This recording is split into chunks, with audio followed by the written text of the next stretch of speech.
Hey, so I haven't talked about assumable loans in a while, and I have a client who's very interested in an assumable loan right now.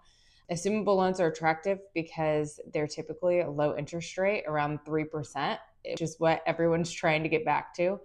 And so the difference with an assumable loan is you have to come up with the difference between the principal balance and the purchase price of the property. So this is often a situation where somebody's selling a house and they have a ton of equity that they're going to then roll into the new property and assume the loan as is with the interest rate.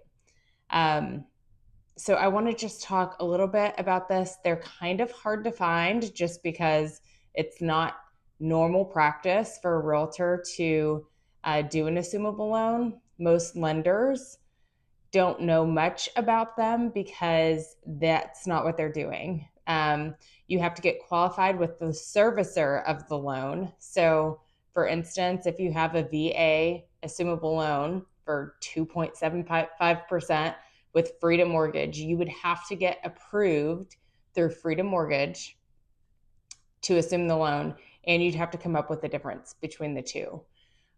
So the things that are going to change on the monthly payment would be like your homeowner's insurance could fluctuate that payment.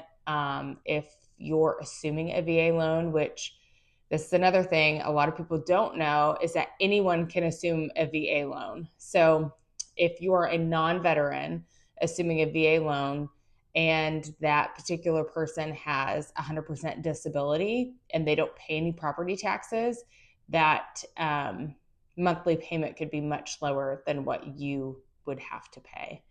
But just typically things that I'm asking the listing agent for, I've had a little bit of pushback because not I've closed assumable loans, so I understand the process, but not everyone has. And so I'm having some difficulty getting these basic questions answered. So I just want to be a resource for anyone who's looking to go the assumable route. You need to know what the balance is, what the interest rate is, who the servicer is, a lot of how many years are left on the note. And the reason why I say who the servicer is because they're not all created equal. I closed a PennyMac assumable loan in 45 days. And then my Freedom Mortgage assumable was 90. So you need to understand the difference in, those things that most people, in a traditional mortgage, you're not looking at those things. So, if you have any questions about an assumable, I'd love to help. I just thought I'd pop on here and talk about it because it's not something that a lot of people have experience in, and so it can be a little difficult getting answers. So I hope I can help.